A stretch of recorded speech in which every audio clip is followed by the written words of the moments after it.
Muy buenas tardes. En esta sesión del podcast de Historia del Cristianismo, contamos con la participación del pastor José Daniel Barriga.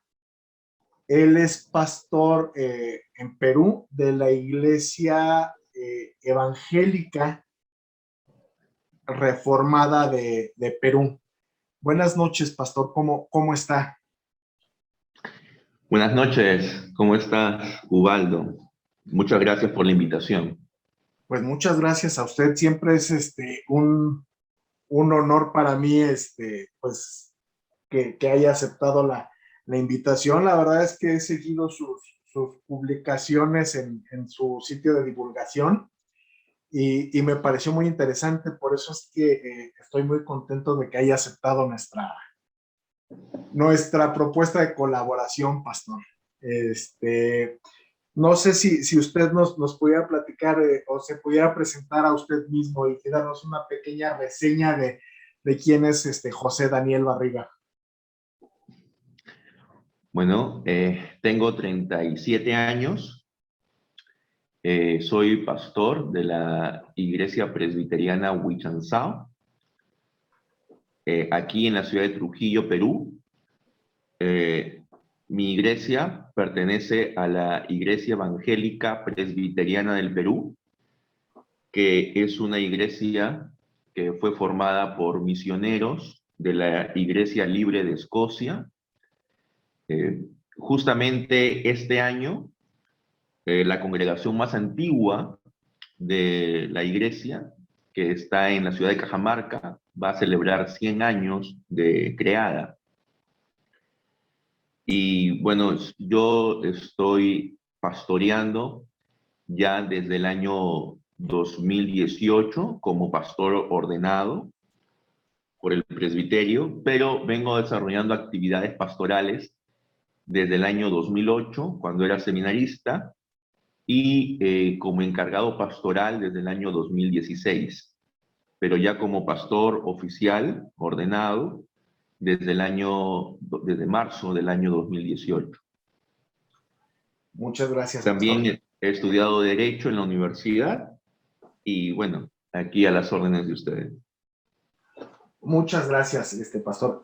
Bueno, nuestra plataforma, pues, intenta analizar desde un punto de vista académico, pues el cristianismo, ¿no? Hacemos el mejor esfuerzo y creemos que la mejor manera de entender cada una de las ramas es, pues, con una fuente directa, ¿no? Entonces, ¿qué mejor que un pastor presbiteriano para hablar de la iglesia reformada?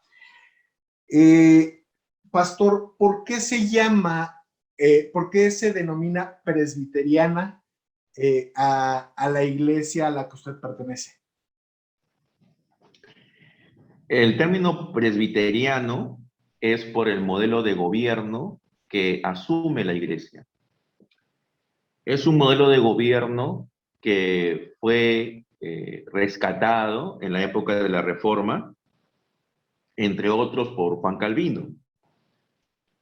Juan Calvino, dentro de la reforma que hizo de la iglesia en Ginebra, él indicó de que la iglesia tenía que dirigirse por por un cuerpo llamado consistorio. Este consistorio consistía tanto de pastores como de ancianos. En el caso del consistorio de la iglesia de Ginebra, ellos contaban en un momento con 5 pastores, uno de los cuales era Calvino, y 12 ancianos. Los ancianos eran elegidos de entre la congregación por sus cualidades, tanto morales como de sus conocimientos de la palabra, y ellos, juntamente con los pastores, dirigían los asuntos de la congregación, ¿no?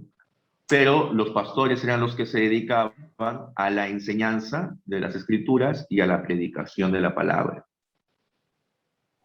Ah, ok, correcto, pastor. De allí viene el término presbiteriano. Ahora, ¿por qué presbiteriano? Porque cuando en Escocia llega esta doctrina reformada, entonces llega con este modelo de gobierno que había conocido John Knox cuando estuvo en Ginebra. Entonces, él llega a Escocia en el año 1560, después de su exilio, y entonces él hace de que la iglesia en Escocia tome este modelo de gobierno, que es presbiteriano porque está gobernado por los presbíteros, que es el término griego para ancianos. Entonces, y para diferenciarse de la iglesia de Inglaterra, que tiene el sistema de gobierno episcopal, ¿no? Que es por medio de obispos. O sea, en el sistema presbiteriano hay dos categorías de oficiales: los ancianos y pastores, y luego los diáconos. En cambio, en el sistema episcopal hay tres categorías de oficiales: los obispos, los presbíteros y los diáconos, ¿no? Entonces, para diferenciar bien, es que ellos no eran episcopales, entonces por eso en Escocia decidieron adoptar el nombre de Iglesia Presbiteriana. Mientras que en otros países, como en Holanda, en Francia, en Hungría, por ejemplo, adoptaron el nombre de Iglesia Reformada, porque de repente no era tan necesario subrayar el modelo de gobierno, sino la doctrina. Pero la doctrina de la Iglesia Presbiteriana es muy similar que la doctrina de las otras iglesias reformadas, solo que se denomina Iglesia Presbiteriana justamente para subrayar el modelo de gobierno y diferenciarlo del modelo de la Iglesia de Inglaterra. Entiendo, pastor. Entonces, queriendo yo resolver una duda, le preguntaría, ¿en la iglesia presbiteriana no existe la figura de obispo como tal entonces? No, no existe el obispo. Para nosotros, en el sentido episcopal, no. O sea, en el sentido que tiene para la iglesia anglicana, para la iglesia católica romana o para las iglesias ortodoxas, no tenemos obispo. Entonces, si Para entiendo bien, nosotros, el pastor sí, es sinónimo de obispo. Decir ya, pastor o decir obispo es lo mismo. digamos que se toma el sentido, por ejemplo, cuando se habla explícitamente de episcopos en la Biblia, nada más es el supervisor de otros presbíteros, o no es correcta mi interpretación, pastor. No exactamente. En el sistema episcopal sería eso. O sea, en el sistema episcopal, el episcopos es el supervisor, el que está a cargo de un grupo de presbíteros, Ya, ¿no? En nuestro sistema, el episcopos sí, y el pastor es el mismo. ya Cuando entendí. nosotros, ahora, ¿por qué nosotros consideramos esto? Por ejemplo, hay algunos textos como el de Filipenses, en la carta a los Filipenses, donde el apóstol Pablo saluda a los obispos y diáconos. Claro, y Entonces, se implica que había eh, presbíteros también. exacto. Entonces, dice obispos y diáconos, no menciona a los presbíteros, pero en otras cartas menciona a los presbíteros y no menciona a los obispos. Entonces, eso nos da a entender, y junto con algunas pues, estudios que se han hecho sobre la iglesia del primer siglo, que obispo y presbítero era lo mismo. La distinción del obispo como la cabeza de un grupo de presbíteros recién se da en el siglo II, cuando la iglesia se extiende, ¿no? Y entonces allí aparece el obispo como una figura de unidad de la iglesia, básicamente en contra de las herejías. Pero originalmente, desde nuestra perspectiva, por supuesto, que creemos, ¿no? Está conforme a la palabra. Obispo y presbítero son términos intercambiables. Perfecto. Por lo tanto, es que tenemos, no tenemos un sistema episcopal, Claro, ¿no? porque Y esto, sí, perdón, escucho. sí, y esto es porque básicamente lo que buscaban los reformadores era regresar a las fuentes, ¿no? Que en este caso es a la Sagrada Escritura, y tratar de ser lo más bíblicos posible, ¿no? Correcto, correcto, pastor. Entonces, digamos que en la época de la Reforma, y sobre todo cuando surge en Ginebra, lo que usted bien comenta, pues la teología de Juan Calvino lo que busca como tal es una restauración del cristianismo antiguo, ¿verdad? Y es un poquito de lo que habla en su libro de la institución de la religión cristiana. No sé si nos pudiera comentar un poquito, eh, digo, a grandes rasgos, de qué habla esta obra de Juan Calvino. Claro, esta obra, Juan Calvino se dio cuenta de que no había una obra protestante que abordara todos los temas de la teología. Entonces, Juan Calvino lo que se propuso es hacer una obra que pueda indicar qué es lo que los protestantes creen, no solamente en relación a los temas polémicos con los católicos, sino en relación a toda la teología. Y entonces, por eso, él hace esta institución. Ahora, la primera edición, que es de 1536, solo tenía 6 capítulos. Wow. Y la última edición, que es de 1559 en latín y 1560 en francés, tiene 80 capítulos. O sea, él, conforme va avanzando, a través de los años, va sacando nuevas ediciones y va añadiéndole más cosas. Porque ya no solo era las polémicas con los católicos, también eran las polémicas con los anabaptistas, era la polémica con los antitrinitarios. Entonces él se ve la necesidad de ir sumándole más cosas a la institución. Y ese es el libro texto pues, que se ha usado en las iglesias reformadas, uno de los más importantes. Y Calvino realmente lo que buscó fue sistematizar toda la doctrina protestante que Lutero no hizo. O sea, Lutero lo que hizo fue poner mucho énfasis en el tema de la justificación, de cómo el hombre es justificado no por obras, no por méritos humanos, sino solo por la fe en Cristo y por gracia de Dios. Calvino está de acuerdo con eso, pero Calvino va más allá. Calvino toca otros temas que Lutero no tocó. Entonces, mientras la doctrina de Lutero, mientras que los libros de Lutero enfatizaban el tema de la justificación como el punto central y distintivo para su ruptura, ¿no?, con la Iglesia romana, Calvino también tocó otros puntos que eran necesarios en ese tiempo.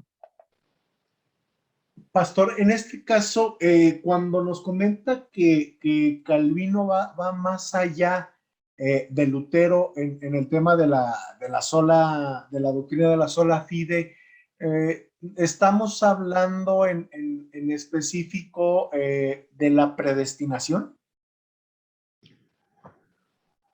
En la predestinación, tanto Lutero como Calvino estaban de acuerdo en que Dios había escogido de manera incondicional a quienes iban a ser salvos. Eso es algo en que los dos estaban de acuerdo. Ahora, los luteranos indican de que Lutero solamente habla de la predestinación simple, es decir, habla de que los escogidos son aquellos que han sido elegidos por Dios desde antes de la fundación del mundo pero no habrá nada en referencia a los reprobados. Okay. Mientras que en Calvino podríamos decir que llega la doctrina de la predestinación a su consecuencia lógica, porque si hay un grupo que ha sido elegido para salvación, ¿eso qué quiere decir? Que hay otro grupo que no va a poder salvarse, ¿no? Entonces, Claro, están predestinados a la condenación.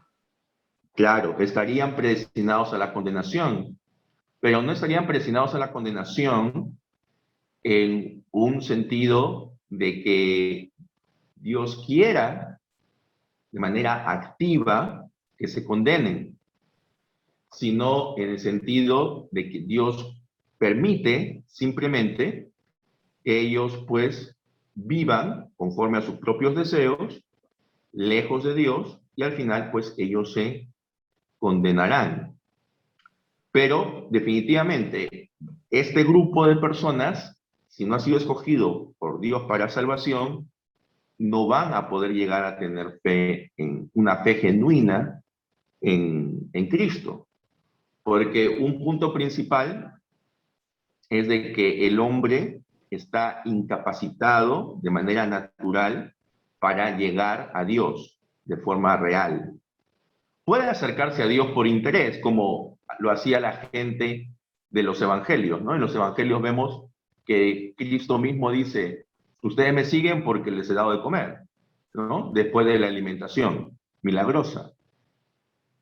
Correcto. O sea, hay gente que se va a acercar a Dios por algún beneficio, porque quieren una sanidad, porque quieren mejorar su vida, etc. Pero eso no es un acercamiento genuino. El acercamiento genuino solamente se puede producir cuando una persona realmente tiene el Espíritu de Dios que ya ha ingresado a su vida y que ya está trabajando en su vida, posiblemente sin que él mismo lo sepa, y que eso es lo que le impulsa a acercarse a Dios. Porque de manera natural, la persona no va a poder acercarse a Dios. Entonces, Correcto, pastor. sí. Perdón, lo interrumpí, No, está bien, está bien. Entonces, aquí me viene una duda. ¿Cuál es la postura de la teología reformada ante el libre albedrío? Y le hago este cuestionamiento porque, bueno, al estar ya predestinados, ¿tenemos en realidad un libre albedrío o no? Y si sí lo tenemos, ¿cuál es la interpretación que le da la teología reformada al libre albedrío? Bueno, en realidad, el libre albedrío como la posibilidad de que el hombre pueda elegir de manera libre qué hacer, creemos que no lo tiene. El hombre o está inclinado hacia lo malo o está siendo influenciado por el Espíritu de Dios hacia lo bueno. Como San Agustín decía, que el hombre, antes de ser regenerado por el Espíritu de Dios, en su estado natural, el hombre no puede dejar de pecar.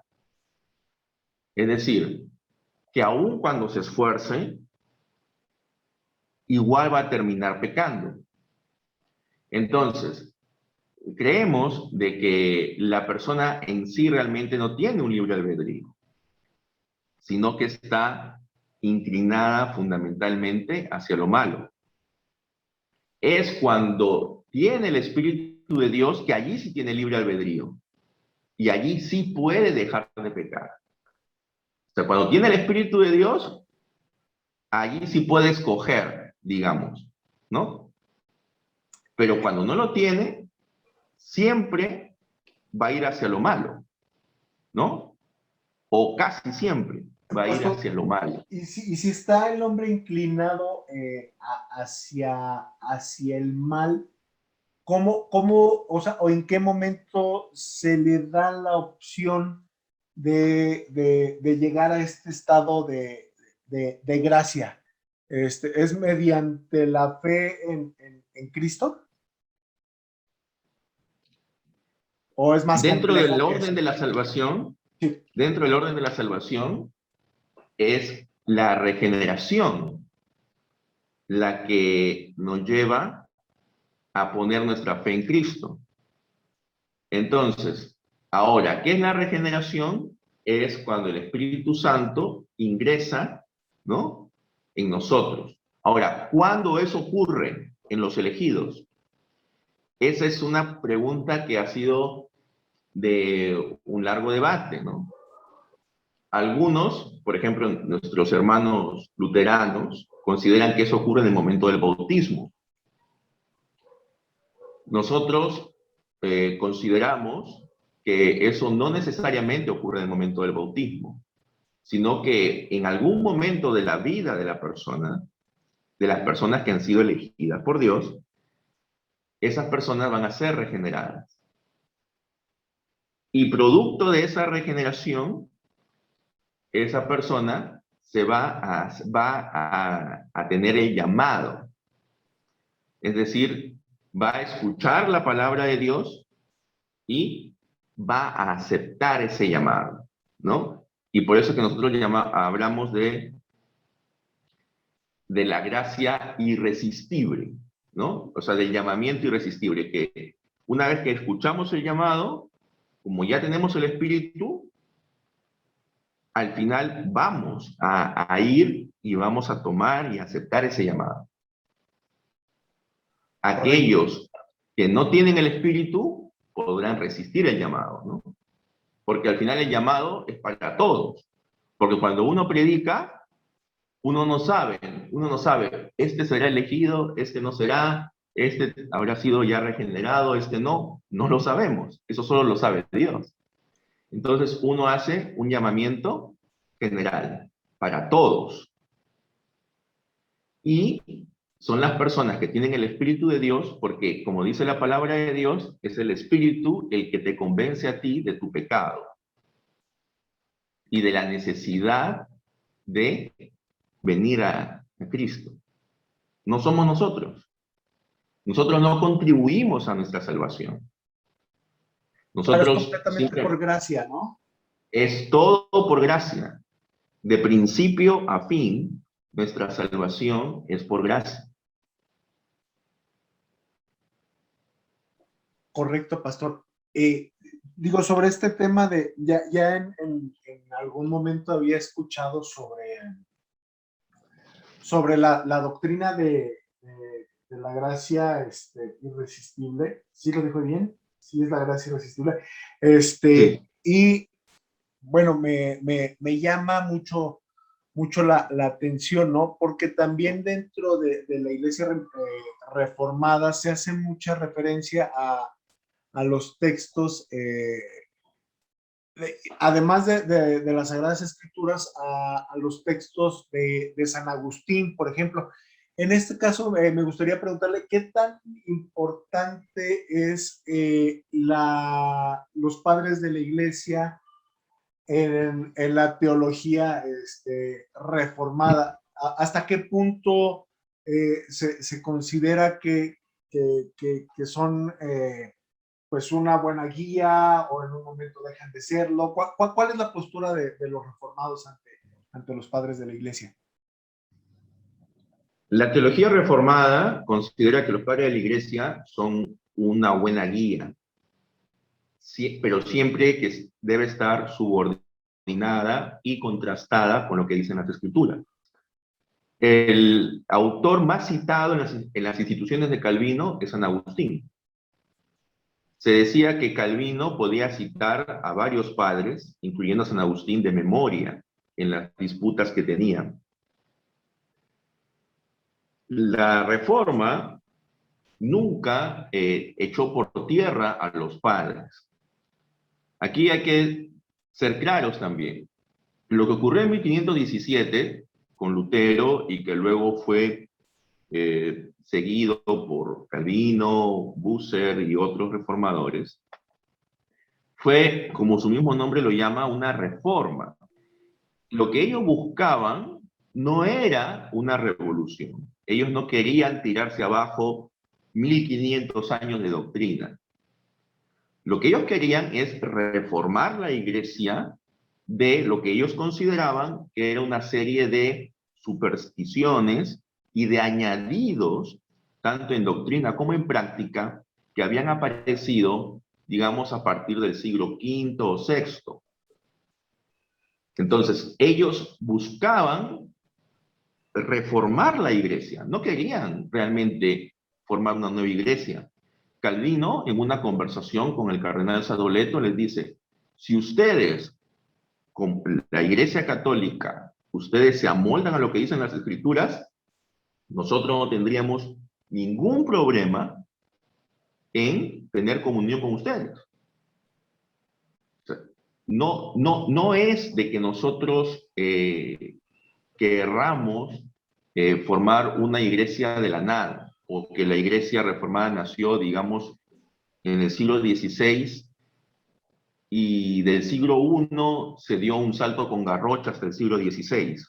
Nosotros valoramos la historia del cristianismo, valoramos a grandes pensadores cristianos, aun cuando no estemos del todo de acuerdo con ellos, como Agustín de Hipona, como Gregorio Magno, como Tomás de Aquino, como Anselmo de Canterbury.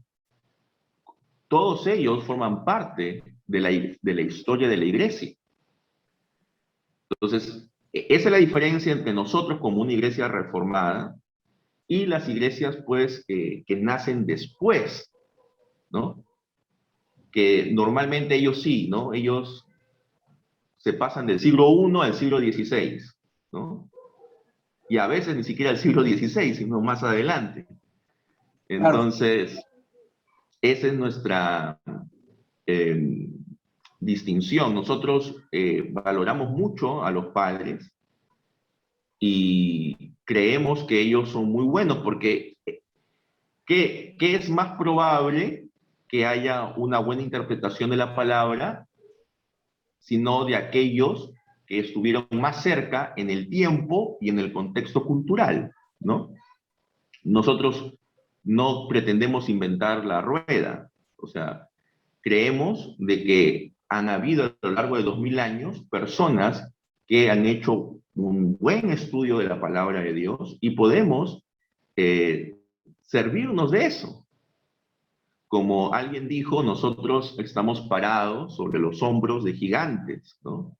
Claro. Gigantes como San Agustín, como Santo Tomás de Aquino, como Martín Lutero, como Juan Calvino, etc. Pastor, y en este caso, bueno, ya que estamos tocando estos puntos que como bien comenta, ¿no? O sea, y me gustó mucho la expresión que usted usa, no es un salto de garrocha, es todo un proceso histórico el que se da. Y me gusta mucho, pues, tener este tipo de conversaciones, porque muchas veces entre diferentes denominaciones cristianas hay mucha ignorancia entre nosotros, y de esa misma ignorancia vienen muchas faltas de respeto, ¿no? O sea, le puedo comentar que muchos pensarán que simplemente no, se puede echar a todos los protestantes a la misma bolsa, y hay que ver quiénes se consideran protestantes, quiénes no se consideran protestantes, y bueno, porque se ignoran muchos de estos procesos históricos. Y bueno, retomando un poquito el tema de los padres de la iglesia, me gustaría preguntarle, por ejemplo, la iglesia ortodoxa griega reconoce siete concilios ecuménicos, ¿no? Empezando por el concilio de Nicea,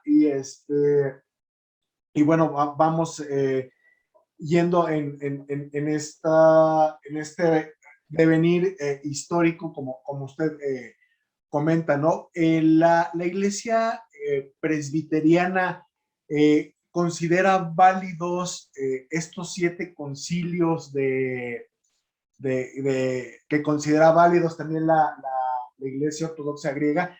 Digamos que, por ejemplo, bueno, aquí hago este énfasis porque, bueno, la iglesia católica romana considera muchos más, ¿no?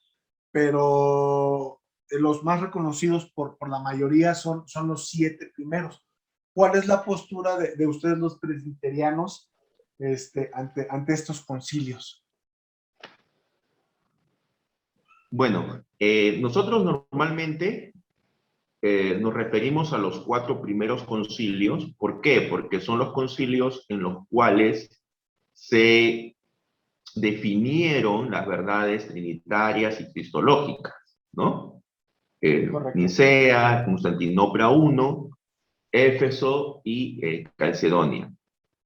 Ahora, en cuanto al quinto y al sexto, o sea, Constantinopla II y Constantinopla III, creo que no tendríamos tampoco mayor problema.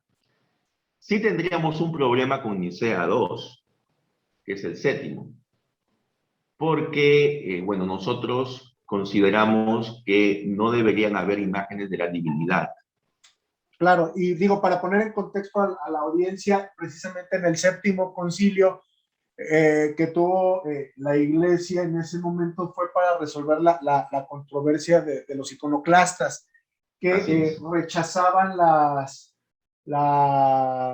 las imágenes en los templos, y fue un conflicto sobre todo que se dio en Oriente y originado pues por las imágenes, los íconos en los templos y la oposición de los emperadores bizantinos, por decirlo de alguna manera, a estos íconos. Se hicieron las controversias y bueno, la postura de la iglesia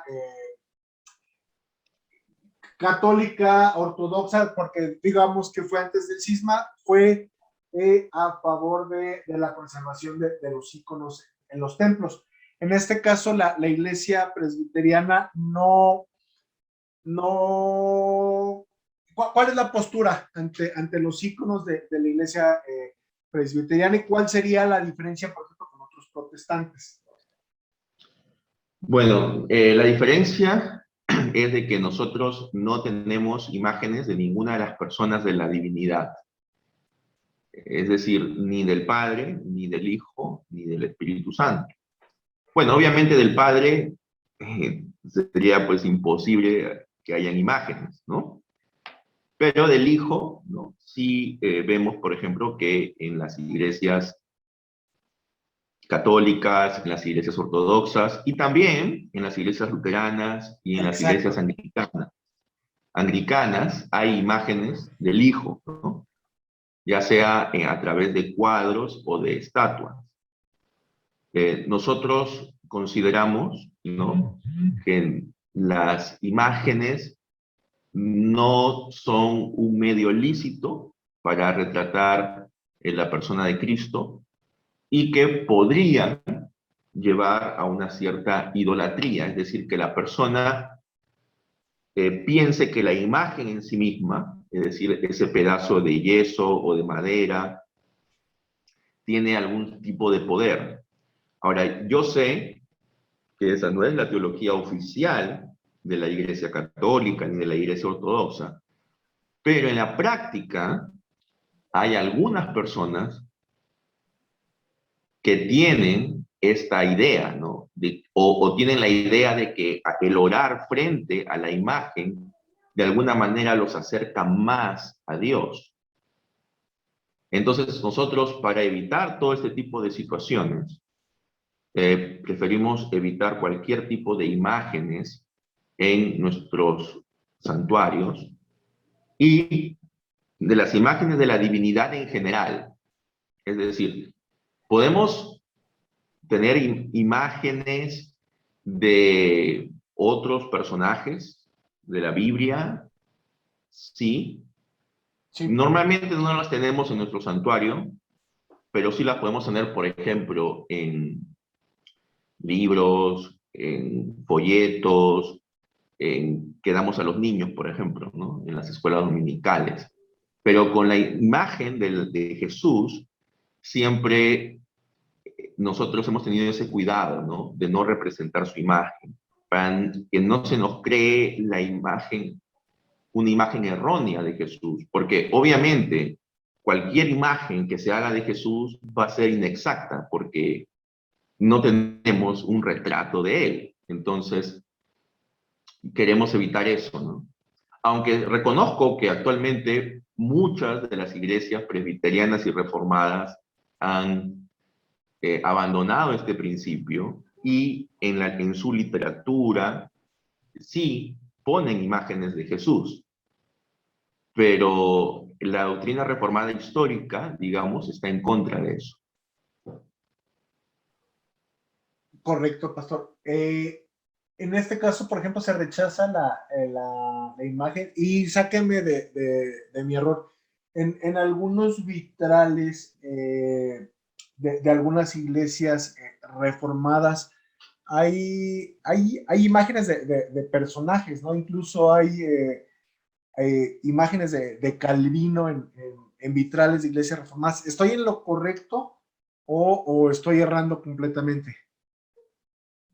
Sí, estás en lo correcto. Hay imágenes de personajes, tanto personajes históricos como personajes bíblicos. A veces, por ejemplo, incluso para evitar mostrar la imagen de Cristo, por ejemplo, se pone la imagen de un cordero, ¿no? Correcto. Eh, El Agnus Dei. pero sí hay, claro, entonces, de esta manera se estaría, digamos, haciendo referencia al hijo, pero sin mostrar, digamos, sin pretender mostrar una imagen del hijo, ¿no?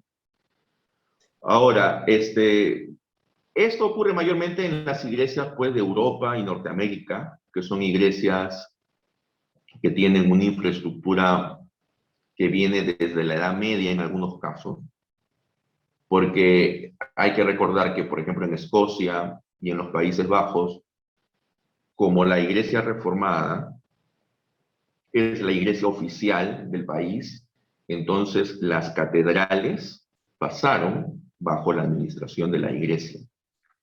Entonces, son iglesias pues que tienen vitrales, que tienen mucho arte, y todo lo que no vaya directamente en contra, ¿no?, de nuestros principios se ha mantenido allí. Pero en las iglesias que hay aquí en Latinoamérica, no vas a encontrar muchos vitrales, digamos, ¿no? Porque son iglesias que se han construido en el siglo XX y son iglesias pues que no tienen ese tipo de arte, ¿no?, en su diseño. Correcto, pastor. ¿Y por qué considera usted que, digo, siendo la misma iglesia en este momento, se reconocen, me comenta que los 4 primeros concilios o los 5, perdón, se me fue el detalle de los que reconocen los presbiterianos. Los primeros 4 me comentó, ¿verdad? Normalmente hablamos de los 4 primeros. Correcto. O sea, cuando tú analizas, tú ves un libro de teología sistemática de un autor presbiteriano o reformado, vas a encontrar alusiones a los 4 primeros concilios. ¿Por qué? Porque en los 4 primeros concilios se definieron las verdades fundamentales de la fe, ¿no? La Trinidad, la doble naturaleza de nuestro Señor. Entonces hay una alusión constante a los 4 primeros, cuando se habla de la cristología y de la doctrina de Dios. Como te repito, con el quinto y el sexto no creo que haya mayor problema, pero con el séptimo sí es que tenemos nuestros reparos, ¿no? Eso sería una diferencia, por ejemplo, con nuestros hermanos luteranos o anglicanos. Ellos probablemente no tendrían reparos en aceptar el séptimo también, al menos los luteranos, ¿no? En los anglicanos es un poco más complejo el asunto, depende con qué anglicano hables. Sí, el cristianismo anglicano es muy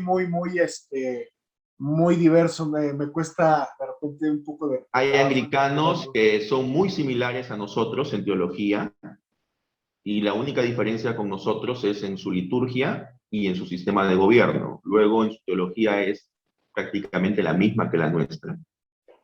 Hay otros anglicanos pues, que son más cercanos a la Iglesia Católica Romana, ¿no? Entonces, no hay una uniformidad, ¿no?, dentro de su doctrina. Pero, por ejemplo, los documentos confesionales anglicanos, como los 39 artículos de la religión, Sí, es un documento claramente reformado.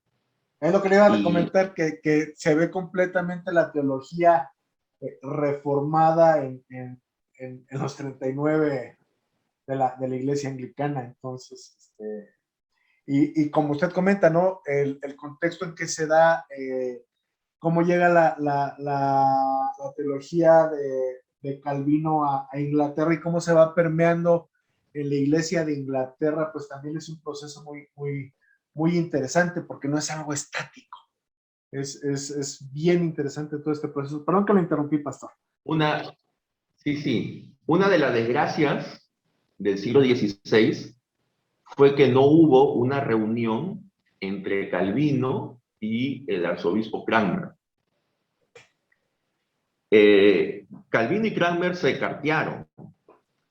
Ellos se tenían un alto respeto mutuo, aunque no concordaban con el sistema de gobierno, pero tenían un gran respeto mutuo y habían conversaciones para convocar una gran reunión de todas las iglesias reformadas.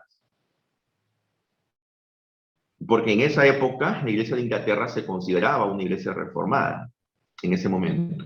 Correcto. Quizás si se hubiera dado esa reunión, probablemente la iglesia anglicana sería más reformada de lo que es ahora. Y nosotros, como iglesia reformada, también apreciaríamos más algunos aspectos que lamentablemente luego con la influencia de otros movimientos hemos dejado de apreciar, ¿no? Como una liturgia ordenada, histórica y, y ese tipo de cosas, ¿no? Entonces, eso creo que fue una de las grandes desgracias del siglo XVI, ¿no? El que no hubiera un acercamiento mayor formal, digamos, entre la Iglesia de Inglaterra y las iglesias reformadas del continente, ¿no? Correcto, pastor. Y bueno, aquí me gustaría tocar un tema con usted, sobre todo ahorita que estamos hablando de esa época de tanta efervescencia como fue el siglo XVI y toda la reforma, porque otra vez no fue algo estático, no fue algo único, no fue como que, fue un chisme, ya no, o sea, en realidad tiene todo un proceso detrás y bueno, muchos consideran que el germen fue Lutero. Y digo, dependiendo de qué lado o a qué denominación se pertenezca, se le considerará, ¿no? Bueno, los católicos romanos lo consideran hereje, incluso algunas ramas del luteranismo lo veneran como santo, ¿no? Y tienen íconos del doctor Lutero con aureola, y tal, pero bueno, bajándonos un poquito al plano histórico, pastor, no, todo esto viene un poquito atrás, ¿no? Están los proto-reformadores como Wycliffe, como Hus, y tal. Eh, Lutero incluso llega a cartearse con Erasmo. Erasmo parece que no está muy de acuerdo con Lutero en algunos puntos, y después digamos que Lutero es un poco anterior, unos 20 años antes de Calvino, ¿no? Y Calvino busca un acercamiento con el doctor Lutero, pero digo, es lo que yo he podido apreciar o leer, y le pido que me saque de un error si lo estoy, pero al parecer las posturas de Calvino no eran del todo agradables para el doctor Lutero. Y los intentos que hizo Juan Calvino de acercamiento no tuvieron respuesta por parte del doctor Lutero. ¿Usted cómo ve todo este tema en cuanto a este proceso, digamos, de Juan Hus paremos en Calvino, ¿no? Porque sigue adelante, sigue caminando todo esto. No sé cómo nos pudiera usted enriquecer todos estos puntos. Algunos piensan de que Lutero, la diferencia, por qué Lutero tuvo éxito y Hus no, y Wycliffe no, porque Lutero tuvo apoyo político, ¿no? Lutero tuvo la protección de algunos príncipes alemanes. Claro, de Federico de Sajonia, ¿no? Así es. Entonces, porque si a Lutero lo hubieran matado, digamos en el 1523 o 1525, probablemente su reforma no hubiera tenido el impacto que tuvo. Entonces, es gracias a la protección política que la reforma que inicia Lutero tiene un impacto profundo. Y en cuanto a por qué los luteranos y los reformados no pudieron ponerse de acuerdo, es básicamente el tema que los dividió. El tema principal que los dividió es definir la naturaleza de la presencia de nuestro Señor Jesucristo en los elementos de la Eucaristía. Ese fue el punto principal, porque Martín Lutero hacía mucho énfasis en que había una presencia física de Cristo al momento de la consagración de los elementos. No que los elementos transformaban su sustancia, como es la teología católica. Sí, la transubstanciación. Claro, él no decía eso, él decía que en el momento de la consagración, Cristo está presente alrededor de los elementos, junto a los elementos, sobre y debajo de los elementos. Y por eso es que en algunas iglesias luteranas hasta ahora, cuando ellos reciben la Eucaristía, ellos la reciben de rodillas, al menos en las iglesias luteranas más tradicionales. ¿Por qué? Porque ellos consideran que Cristo está allí, ¿no? Entonces, de una manera invisible a los ojos, pero Cristo está allí, ¿no? Físicamente. Correcto. Esto, ¿qué pasó? Calvino decía que él no podía aceptar eso, porque la cristología de Calvino era una cristología distinta a la de Lutero. Lutero enfatizaba la unidad de las dos naturalezas de Cristo, y por lo tanto, él decía que mediante la comunicación de atributos, la naturaleza divina le comunicaba a la naturaleza humana de Cristo la ubicuidad. Y por lo tanto, Cristo podía estar presente al mismo tiempo en cientos de lugares a la vez. Calvino decía que esto no era posible, que la naturaleza de Cristo humana está en la presencia de Dios, a la diestra del Padre, y seguirá estando allí hasta el final de los tiempos, cuando regrese para culminar su reino en gloria. Entonces, por eso la cena del Señor tiene que ser simbólica. O sea, es la conclusión lógica. Tampoco. A ver. Tampoco. Ok. Es un poco más complejo. A ver, pastor. Calvino también rechazó el memorialismo o el solo simbolismo, que era algo promovido por los anabaptistas. Correcto. ¿No? Los anabaptistas decían, bueno, simplemente lo que hacemos es un recordatorio de lo que ocurrió hace, bueno, en esa época, ¿no? Hace 1500 años o un poco más. Correcto. Calvino decía, no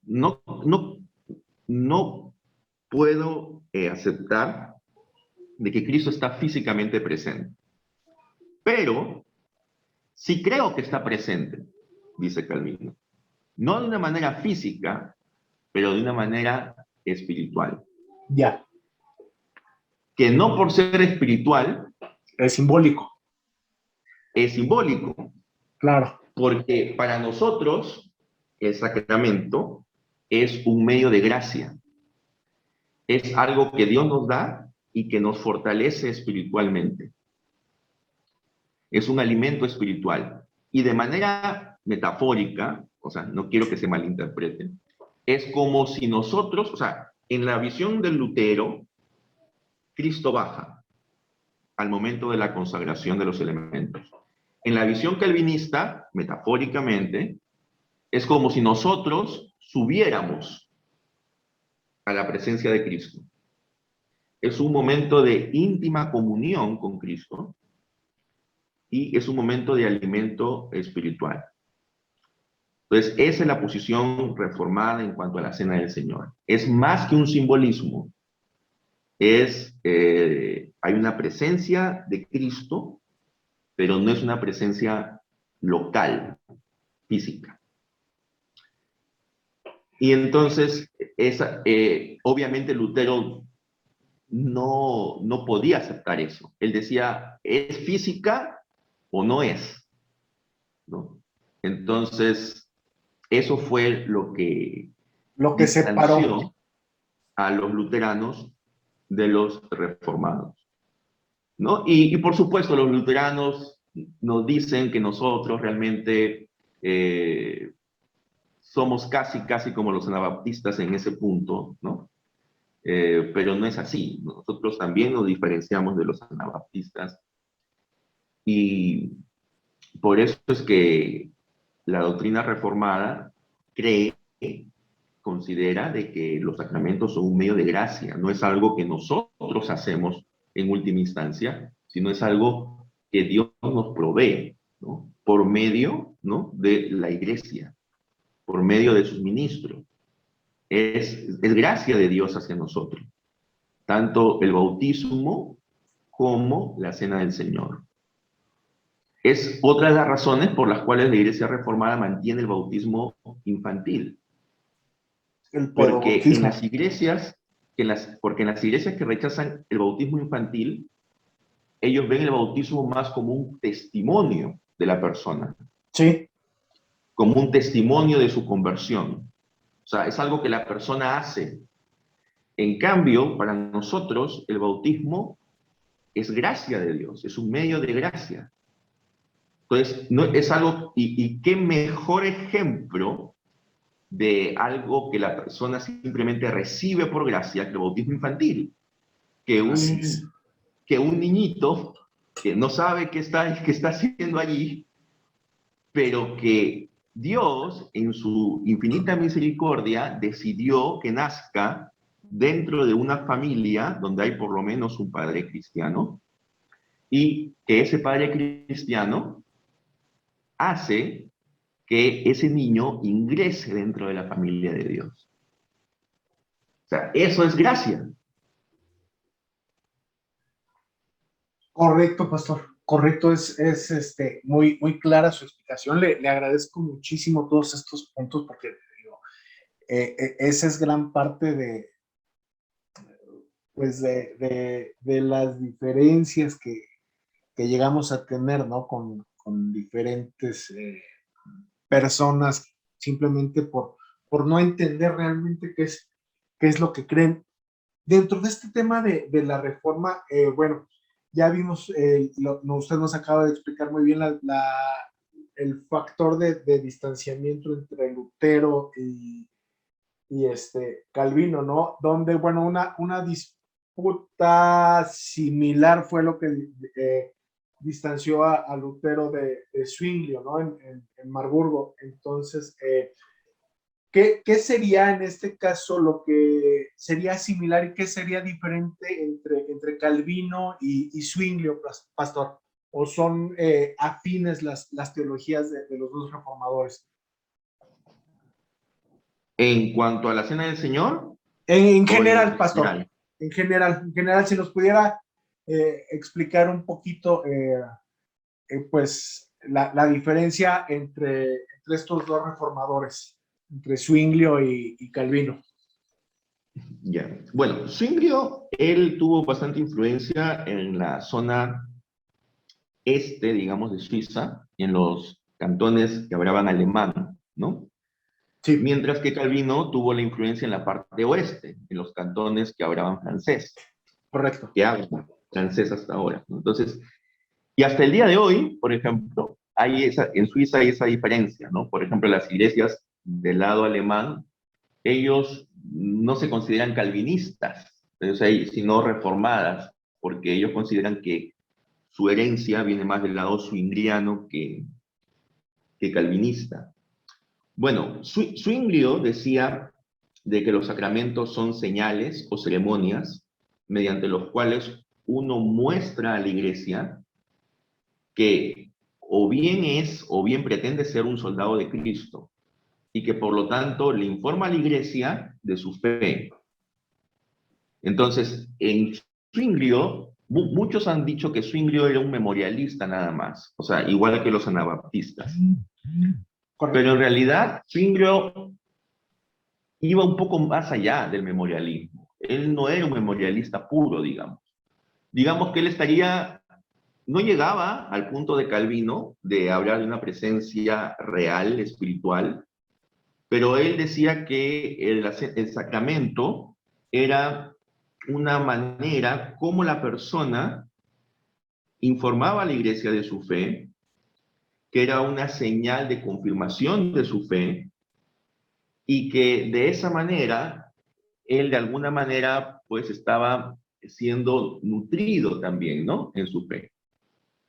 O sea, no, en ese aspecto de ver que hay también gracia en el sacramento, Zwinglio también está de acuerdo con Calvino, pero no llega al punto de Calvino de esa unión mística, digamos, que Calvino sí enarbola. Por eso es de que incluso hay algunas iglesias unidas, ¿no? En Alemania, por ejemplo, la iglesia oficial de Alemania es una iglesia unida entre luteranos y reformados, algo que los luteranos, digamos, más ortodoxos o más conservadores Les cuesta y los trabajo. reformados también más conservadores están en contra, ¿no? Porque justamente hay estas diferencias que hemos hablado. Pero han llegado a la unión. En Argentina también hay una iglesia unida, que es la iglesia del Río de la Plata.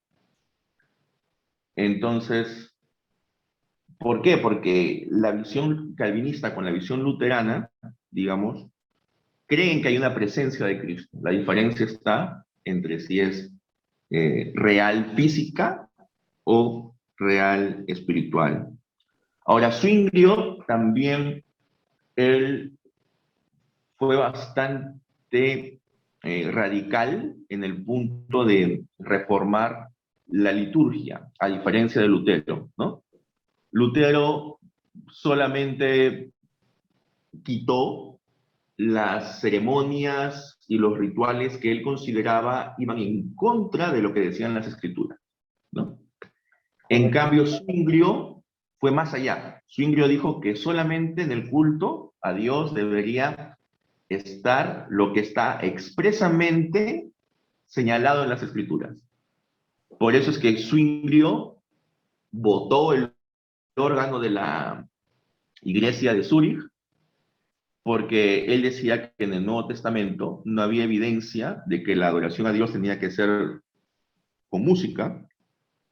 Entonces sacó la música, también impuso toda una serie de reformas, digamos, que hacía que el culto sea más simple y más sencillo. Y en eso sí, Calvino coincide en gran parte con él, ¿no? Esa es una diferencia, por ejemplo, de las iglesias calvinistas o reformadas en general con las iglesias luteranas. Y Si tú anglicanas vas, también, ¿no, pastor? O sea, el anglicano como y que todavía tiene anglicanas mucha también, asocidad.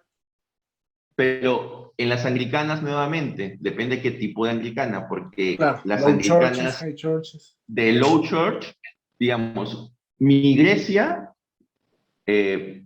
podría considerarse una iglesia presbiteriana high church, por decirlo así. O sea, Correcto. no existe ese término en la iglesia presbiteriana, pero Sí. nuestra iglesia es una iglesia que tiene una liturgia ordenada, es una iglesia donde, por ejemplo, en mi caso, yo uso el cuello clerical, eh, tenemos, recitamos el credo, oramos el Padre Nuestro. Entonces, para los términos presbiterianos, eso sería un high church, digamos, prácticamente, ¿no? Correcto. Pero ese high church vendría a ser el low church anglicano. Ya. Ok. Sí, sí, Entonces, sí. eh, por eso, en una iglesia low church anglicana no vas a ver al ministro con vestimentas ostentosas, no vas a ver incienso, nada de eso, Casullas y eso no. casullas, nada de eso, ¿no? Pero en una high church sí vas a ver eso, ¿no? Vas a ver casullas, vas a ver incienso posiblemente, ¿no? Entonces, hay, esa es la diferencia entre... ¿Por qué? Porque nosotros consideramos que estas cosas externas, ¿no? Podrían ser un distractor, ¿no? De la adoración, ¿no? La idea es que las personas vengan a adorar a Dios. Entonces, es un distractor tanto una casulla puede ser un distractor, un incienso puede ser un distractor, y también, por el otro lado, una praise band, como tienen la mayoría de iglesias evangélicas, también es un distractor. O Claro. sea, tener una plataforma llena de instrumentos musicales, ¿no? O sea, ambas cosas quitan, a nuestro entender, el foco de lo que es el centro de la adoración. La adoración es a Dios, no es a nuestro gusto y no es para nosotros. No, nosotros no queremos um, entretenernos en la adoración, queremos alabar a Dios. Entonces, como no queremos entretenernos, no vamos a una adoración high church, digamos, al estilo anglicano o luterano, porque hay personas que les puede gustar ese tipo de adoración, ¿no? Aunque aquí en Latinoamérica posiblemente pocos, pero puede haber que sea una cuestión de gustos. Y por otro lado, tampoco queremos irnos a una adoración muy informal, ¿no? Muy contemporánea, porque eso también es una cuestión de gustos humanos, más que de la adoración a Dios, ¿no? Otra cosa es de que nosotros eh, enfatizamos el cántico de los salmos, ¿no? Correcto. Algunas iglesias presbiterianas incluso lo hacen al punto de solo cantar salmos. Wow. En nuestro caso, por ejemplo, no seguimos eso al pie de la letra. Cantamos también algunas canciones que no son salmos, pero la mayor parte de nuestros cánticos son bíblicos, ya sean salmos o de otros textos de las escrituras, ¿no? Entonces, ese también es una característica de la liturgia reformada, es que busca ser lo más bíblica posible, ¿no? Perfecto, pastor. Pues mire, ya estamos sobre el tiempo. Quedan muchísimos puntos que me gustaría tratar, pero bueno, también por temas del formato, pues ya andamos sobre eso. Sí me gustaría hacerle una última pregunta para la audiencia y creo que es algo que cuando se habla de Calvino muchas veces se usa como caballito de batalla contra él. El tema de Serveto y bueno, el cómo fue quemado en la hoguera. ¿Cuál es la postura de los calvinistas ante este suceso, pastor? desde la perspectiva, pues, calvinista. Bueno, en primer lugar, decir que Calvino mató a Servet, como algunos argumentan, no es correcto porque Calvino no era una autoridad judicial, no formaba parte del Consejo de la Ciudad de Ginebra, así que él no podía mandar a matar a nadie. Ahora, Calvino sí estaba de acuerdo con la ejecución de Servet, al igual que cualquier persona en el siglo XVI, ya sea luterana, católica o reformada.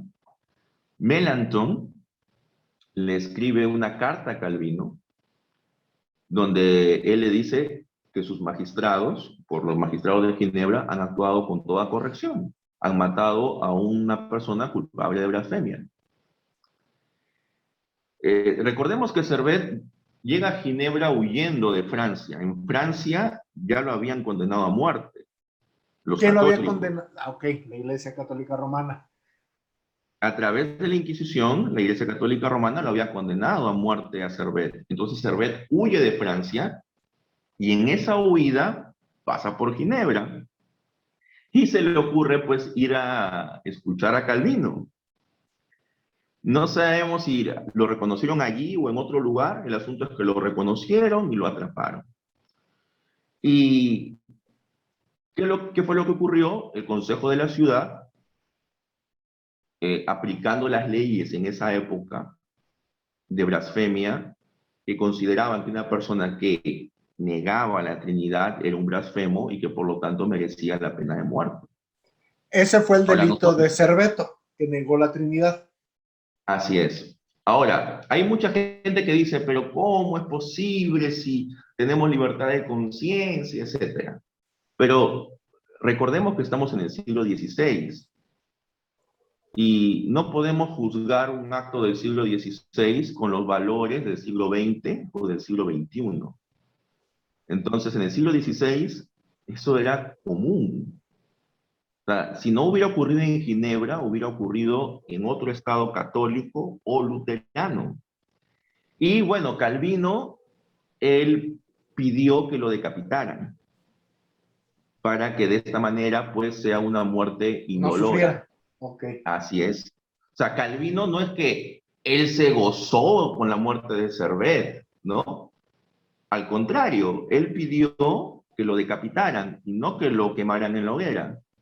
O sea, él tuvo compasión de Servet. Pero por supuesto que él no podía estar en contra de una norma que era, digamos, una norma común en esa época en Europa, ¿no? Correcto, pastor. Sí, digo, le preguntaba sobre esto porque, bueno, es importante conocer siempre la perspectiva de alguien que, bueno, por decirlo así, es seguidor de las enseñanzas de Cristo desde la perspectiva de Juan Calvino. Y ya nada más para cerrar, pastor, yo en alguna ocasión platicando con un amigo luterano, él me decía, es que nosotros somos católicos y nosotros somos luteranos como mote, ¿no? Somos luteranos por un tema de un mote, pero en realidad nosotros nos consideramos católicos evangélicos. Y ojo, él me dijo que, bueno, los seguidores de Calvino se denominaban a sí mismos como católicos reformados. Yo ahí, bueno, puse un stop y dije, bueno, esto lo tengo que confirmar con alguien que esté dentro de la estructura presbiteriana, como en este caso es usted. ¿Qué tan cierta es esta aseveración, pastor? Sí, es cierto, hay algunos que prefieren denominarse católicos reformados, otros simplemente reformados, otros cristianos reformados, otros cristianos evangélicos.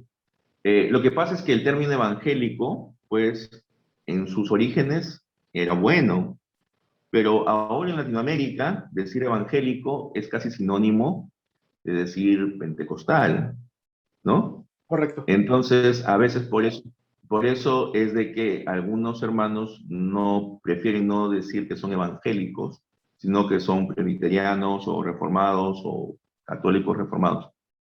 Eh, no me parece que es un nombre incorrecto porque nosotros somos católicos, creemos que la iglesia es una, es santa, porque su cabeza que es Cristo es santo, es católica porque está esparcida por todo el mundo, y es apostólica porque está construida sobre la base del testimonio apostólico. Entonces, estamos de acuerdo en que la iglesia es católica.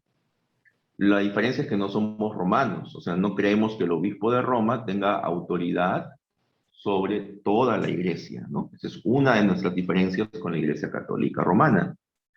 Pero nosotros somos católicos en el sentido de que consideramos que la iglesia es universal y a la vez es local. Y cada iglesia local, a su vez, está interconectada con otras iglesias locales, forman una asociación regional, que en nuestro caso se llama presbiterio, y luego a nivel nacional se llama pues iglesia, ¿no? Iglesia presbiteriana o iglesia reformada, ¿no? Nosotros creemos de que tiene que haber una conexión entre las iglesias locales como una muestra también de la unidad del cuerpo de Cristo, ¿no? No creemos en que cada congregación es una isla, ¿no? Que está aislada del resto. Y además de esto, tenemos relaciones cordiales con otras iglesias, ¿no? Presbiterianas de otros países y también iglesias que no son reformadas, pero tienen ciertos rasgos afines a nosotros, ¿no?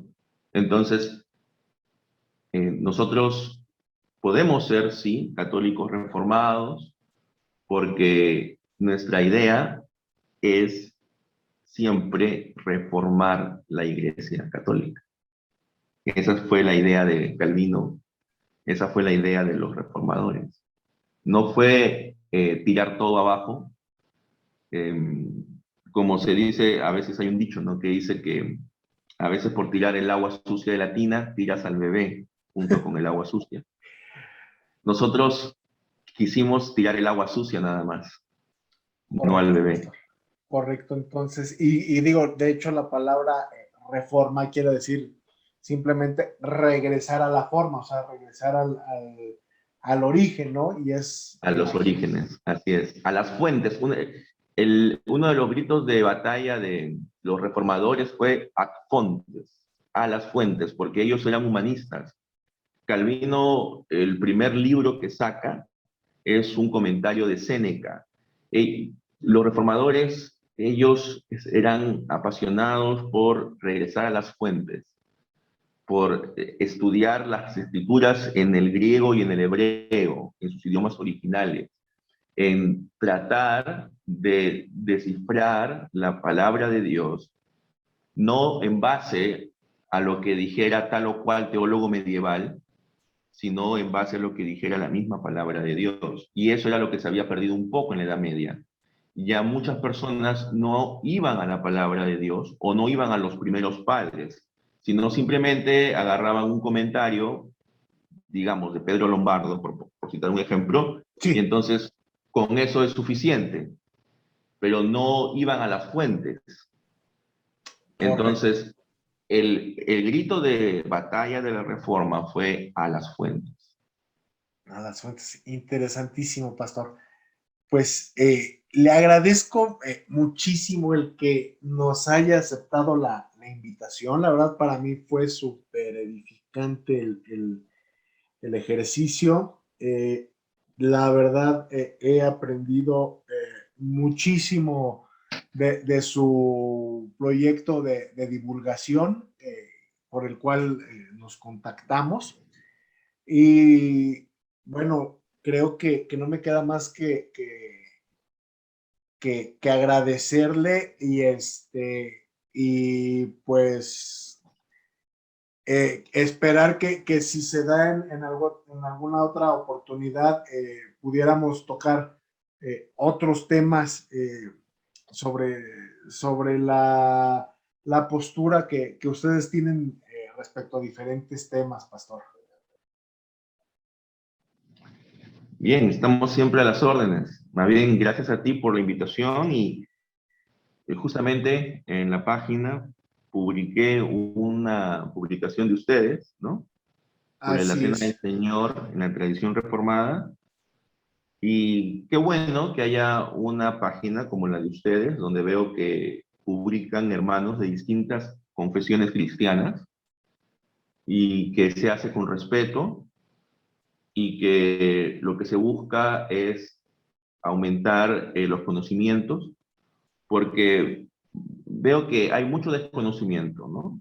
En las diferentes tradiciones cristianas. Cuando yo crecí, y creo que eso le pasa a muchos en Latinoamérica, pensábamos que solamente había dos tipos de cristianos, ¿no? Los católicos por un lado y los evangélicos, entendiéndose por evangélicos, bautistas o pentecostales.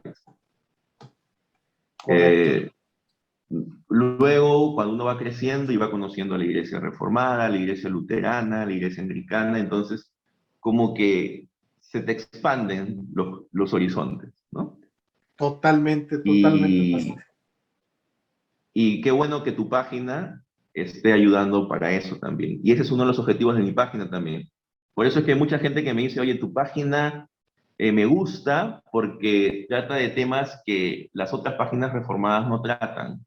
Trata temas históricos, trata temas, incluso hemos hecho pequeñas sinopsis acerca de las iglesias ortodoxas, por ejemplo, ¿no?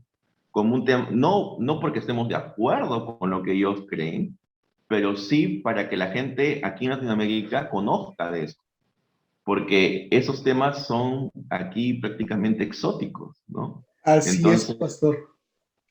Y y hay mucha gente que está interesada en esos temas, y bueno, gracias a Dios que nos permite publicar sobre ello. Pastor, ahorita y digo ya nada más, una cosa nos lleva a otra, ya otra y otra, y no me puedo despedir, pero me gustaría en un siguiente, en una siguiente conversación, ahorita que mencionó las iglesias ortodoxas, que tocáramos el tema del patriarca Lucaris, pero esto da para muchísimo. Cirilo Lucaris, sí. Cirilo Lucaris, Es muy interesante este tema. entonces, pero como le digo, me gustaría guardarlo para una siguiente charla. Para una siguiente charla. No hay problema, hermano. Entonces, pues pastor, le pido que si nos puede, pues bendecir y ya para despedirnos, ¿no? Con esta cercanía que usted tiene de Dios. No sé si fue demasiado atrevimiento pedirle que nos bendiga a nosotros y a la audiencia de Historia del Cristianismo.